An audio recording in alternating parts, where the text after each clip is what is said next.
and the Pirates.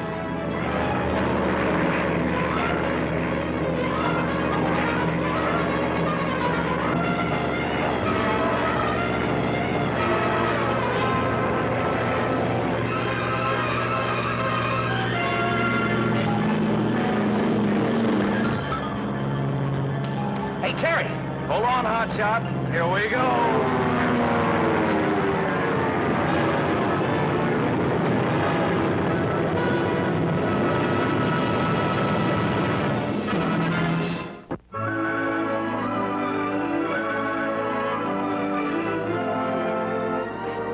Taking the flight from us and giving it to Morrell, there must be some reason.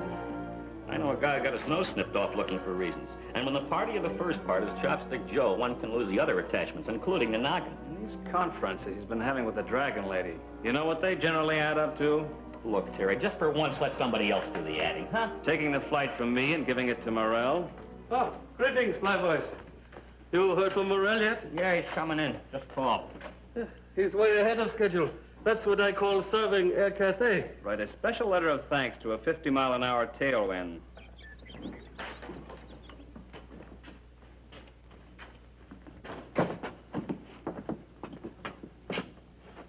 Okay, Flyboys, you can take off now. Find someplace else to go. Check your landing gear, Chop. Ditto here. Oh, you can have the rest of the day off. Go into town. Go anywhere, but go. To coin a phrase, something's cooking. Offer withdrawn. No day off. I got to go. Chops, you feeling all right? I give you a complete medical report in the morning. Right now, I got to go.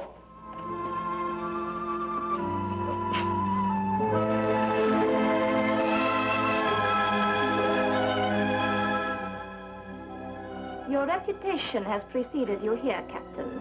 That is why I wish to have this understanding with you. That's easy, ma'am. I sell you my boatload of rice. No questions asked. Not quite, Captain. I am aware that the rice is a consignment to Indochina on behalf of the American Relief Authority. That's no secret. Main thing is you're gonna get it. I will have no part of this transaction if any unnecessary violence is used. You're in the wrong business to permit yourself the luxury of scruples, ma'am. Nevertheless. Greetings, Captain. Hi. Emergency makes it necessary for me to break in on you like this, Dragon Lady. Who is this man? Clyde Thompson, a friend of mine. Clyde, the Dragon Lady. How do you do? It is not necessary for me to meet your friends, Captain. I'll rephrase that. He's a business associate of mine. And of yours, too, ma'am. Wow. With all these sparks around here, we need some lightning rods. Take it easy, Captain. You've got to have some manners when you're in a swell layout like this. Chopstick, you're a fool. I don't mind being a fool for the 10% I'm making on this deal. As this meeting can in no way be called a social occasion, I suggest we get down to business. That's me. I just talked to Tony Morrell on the radio. He's the pilot that's flying Dr. Maitland in to inspect his cargo. What do you have to say? Get to the point, Chopstick. He'll be here in an hour. Then Thompson takes over. I do not understand. Thompson here is going to become Dr. Maitland. And as Dr. Maitland, he'll inspect my cargo. Won't you, Clyde? That'll be one of the fastest inspection record, Captain. And then you take the certificate to the American consul, and they give you a bank draft for the full value of the cargo. And then instead of going to where it's consigned, you get it. I am the second purchaser for the same merchandise. See how I worked it out? It would appear that the Dragon Lady has not made a very shrewd bargain. Come on, Clyde. We want to be there when the pilot brings the real doctor in. One moment, please. Nothing must happen to Dr. Maitland. Nothing will, if he signs that certificate.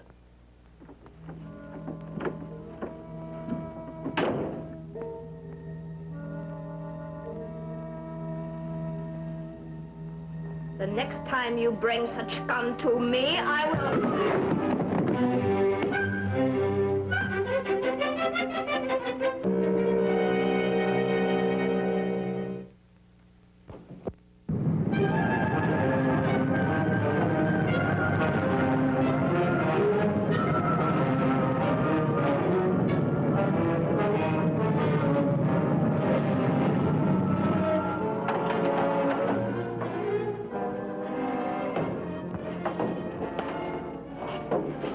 way, Dr. Maitland. What about my luggage? Oh, there's a local customs check here. The office will clear it for you. Oh, yes, of course. Chalk up another breach of regulations against Tony Morrell. Leaving the field without checking his flight in. I have that noted, Captain Lee. As chief pilot of Air Cafe, why don't you discipline him? Disciplining Tony Morrell is like washing a duck. Ever wash a duck, Hotshot? Oh, what happens? The duck goes right out and gets dirty again. Shall I make a note to discipline the duck? Drop the duck and get me a flight schedule. I want to check something. Perhaps I should show the customs people my credentials. It might speed things up a bit. Later, Doctor. Get in the car, please. Really, I insist that... Get in the car, Doctor. What's going on here? I'm an official of the United States government. It's a long way to the United States. Get in.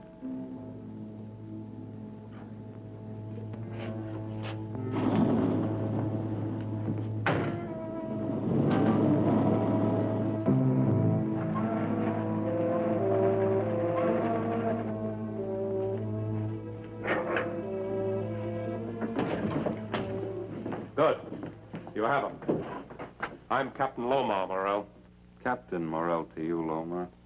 Okay, Captain Morrell. Hi, Tommy. Haven't seen you since the counterfeit lottery days in Singapore. Been in and out of several jams since then. I don't know what's going on, but I demand to be taken to the United States consul at once. The doctor has a sense of humor. Remember that when you impersonate him, Thompson. Impersonate me?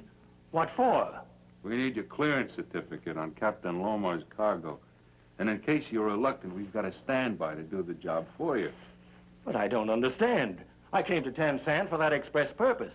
As soon as I've inspected Captain Lomar's cargo, I'm prepared to sign the clearance certificate. It so happens I have with me a sample of the cargo in this barrel. See if you'll give me a clearance on it. Very well. But I must see the whole shipment. This is my cargo, Doctor. This rice is contaminated. It isn't even fit for animals. Now perhaps you see why we thought you might hesitate to sign the certificate. I wouldn't sign a certificate for this cargo if my life depended on it. Believe me, Doctor, your life does depend on it. He means it, Doc. Why don't you just go along with us? You'd exchange your life for your noble principles? I don't think so.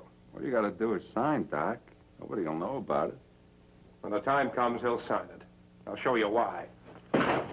We're built on pilings here. We're right over the water, Doctor. Take a look. There are sharks down there. You wouldn't dare. I'd do almost anything for $90,000, Doctor. I think I've made my point. Come on, Doctor. I'll take you to another room where you can do a little serious thinking.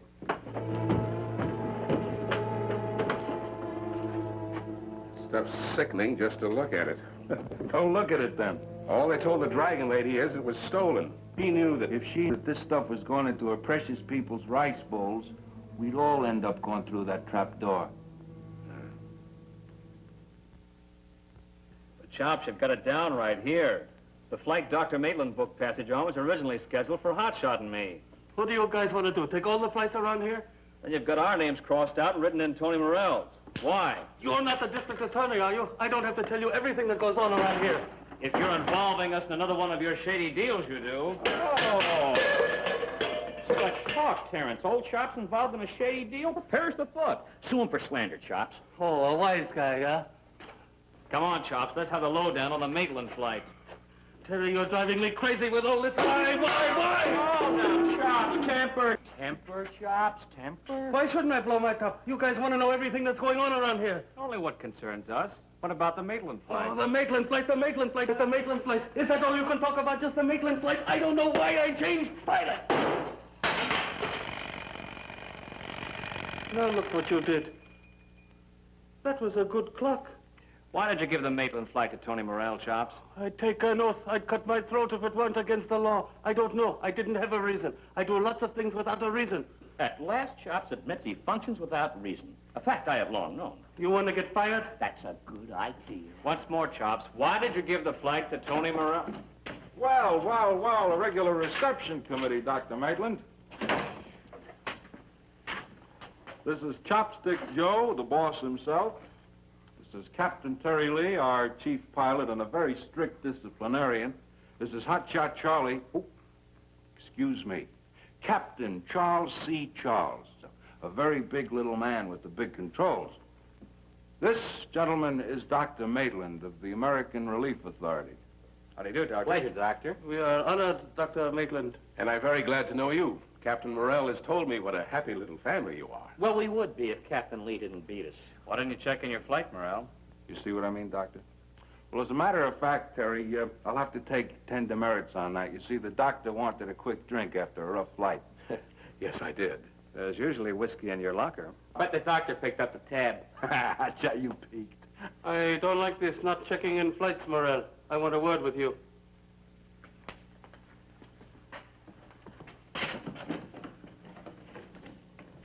I didn't know there was any large-scale relief work planned for around here. There isn't. I'm here to certify a cargo of rice for the famine districts around Indochina. Oh. Been with the Relief Authority long, Doctor? I left the state 6 months ago. This is my first field trip out of the Tokyo office. Must be interesting work. How valuable are these rice cargoes? Oh, they vary, of course. About $90,000 as a rule. It's a lot of money out here in the Orient. You don't carry it around with you, do you? Well, hardly. I certify the cargoes, and the American consul pays off with a draft. I brewed up some tea here, Doctor. Or would you rather have coffee? Oh, I prefer tea, thank you. Oh, here you are, Doctor.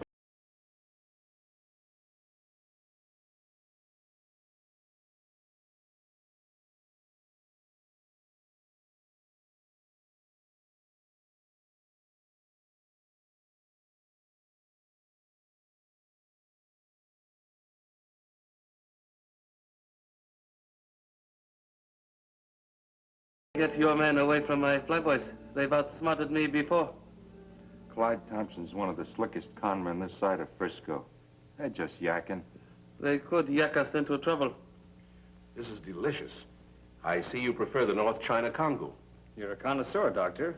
Not many people can distinguish between North and South China teas. Ah, fine teas are a hobby of mine. I'm interested in your work, Doctor. How large a cargo are you here to inspect? Quite a boatload, the China Queen. And I should be about my inspection. Right. Captain Morrell will be glad to show you to the docks. Chop, fit up on Tony, will you? The doctor would like to get on his way. Oh, thanks. May I have one? Oh, certainly. Thanks. Well, enough wordies, Chaz. How about a helping hand at the barracks? I smell a foul odor of work. Nice to meet you, Doctor. Hope to see you again. Thank you very much. See you, Doc. Goodbye.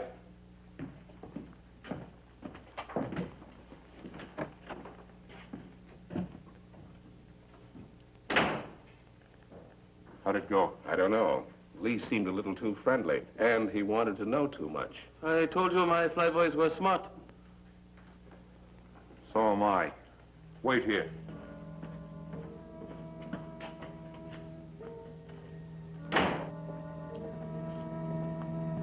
Despite my warnings, chum, you've been thinking bad. Live like chops without reason. Thinking can lead to trouble. Look at this. So help me, it's a cigarette. Amanda. Coming around out here. I got it from the doctor, and he claims to be fresh from the States.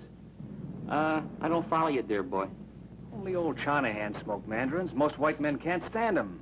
Well, I've tried them in moments of great poverty. You can get better smoke out of a wet carpet. Notice how our stateside doctor went for my tea? You brew a devastating beaker of the stuff, Terrence. Really, you do. And Dr. Maitland knows more about tea than most high-caste Chinese. And Dr. Maitland wasn't wearing the same suit he had on when I left the plane. And his baggage is still in the office. And it took them a long while to get that drink.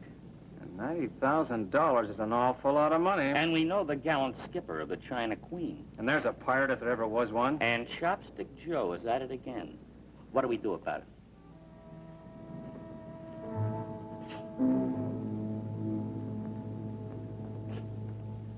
Here comes Tony Morrell. You seem to be expecting him. I deliberately told him we were coming here. Chum, you're confusing me again. So he'll hear what I'm going to say next. Now just play it dumb. Good. This I can do. And, I'm going to cable Washington for more information about this Dr. Maitland.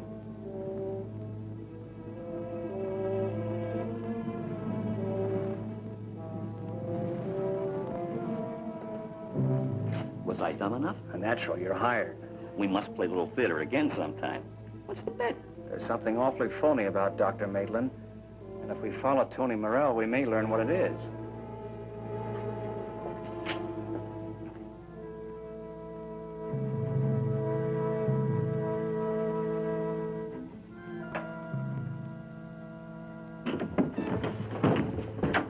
How do you enter here unannounced?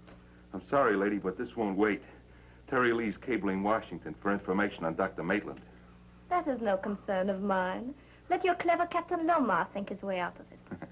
Knowing the captain the way I do, miss, I'm pretty sure that if he sinks, it'll take you with him.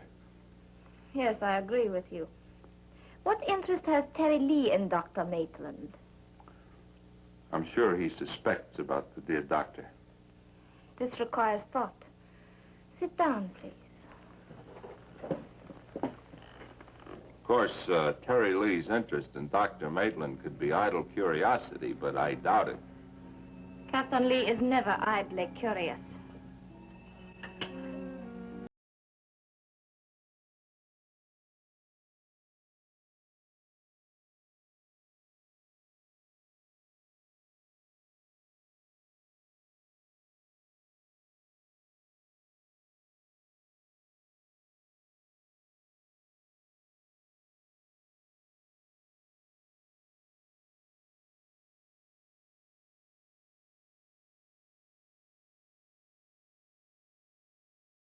Dear Dragon Lady. Dear, dear Dragon Lady, how nice of you to expect us. During the war, you Americans brought many things to the Orient, including some excellent electrical devices. Come this way, please, gentlemen.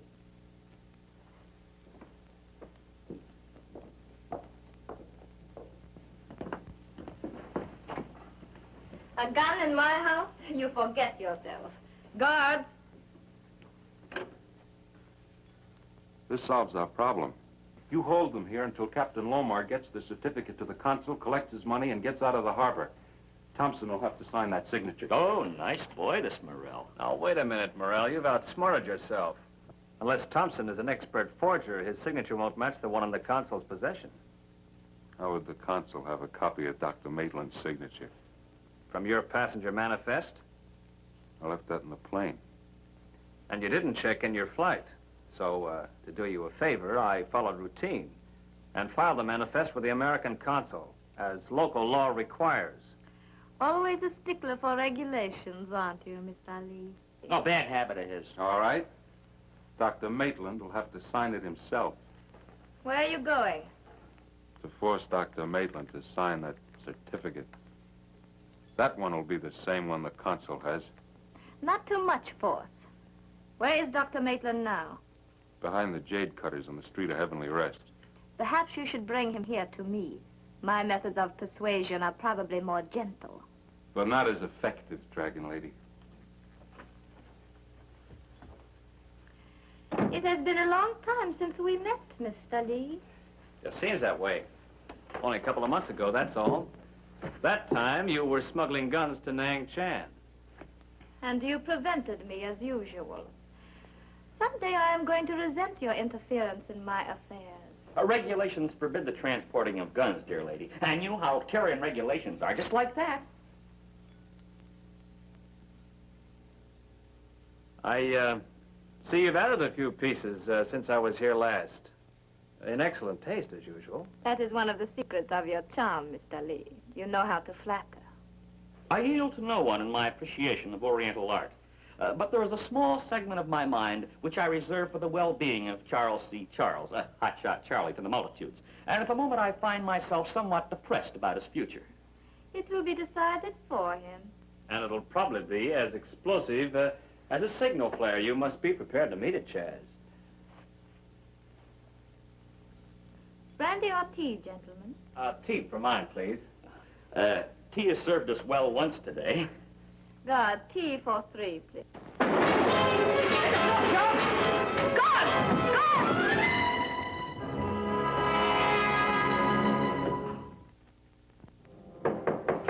Open up. It's Morrell.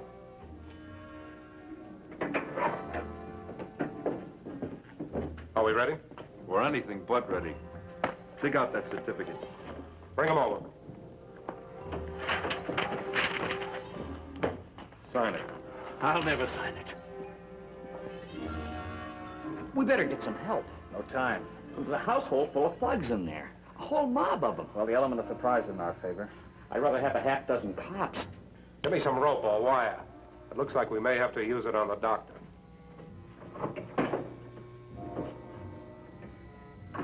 Someone's coming.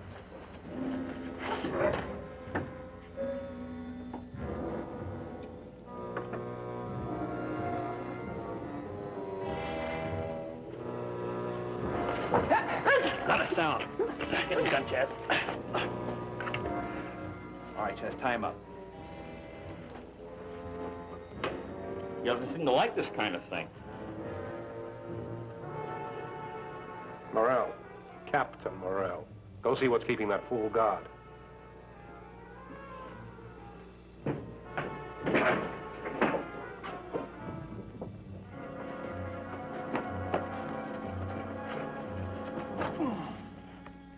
What are we waiting for?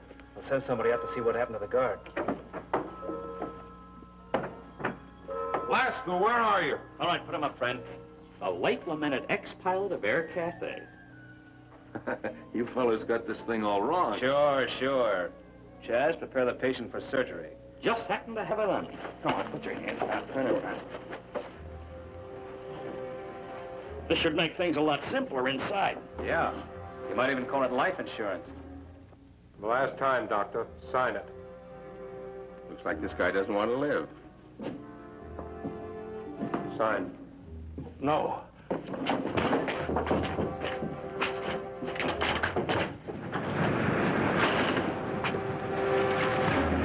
You gonna sign?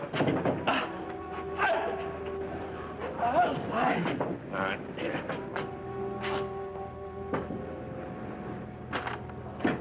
All right, boys, that's enough.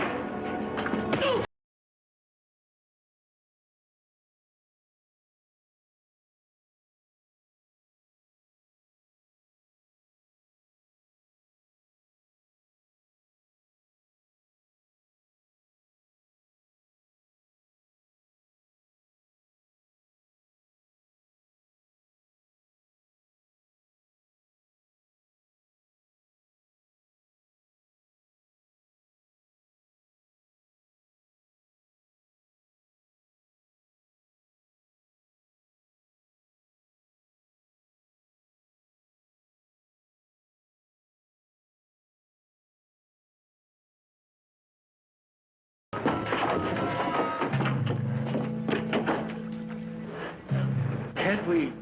No. Not a chance. I don't have to tell you how grateful I am to you, Captain Lee. Come on, I'll see you to the plane.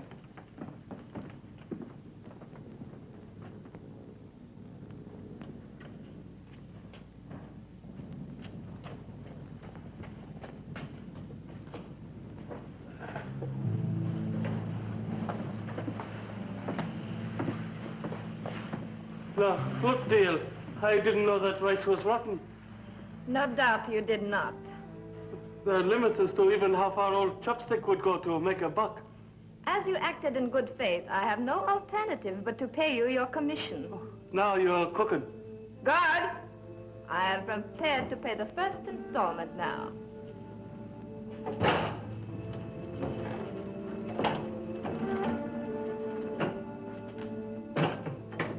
This stuff is rotten, dear.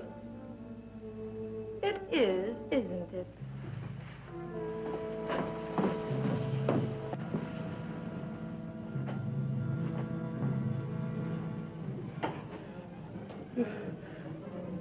Sometimes I think I never should have turned straight.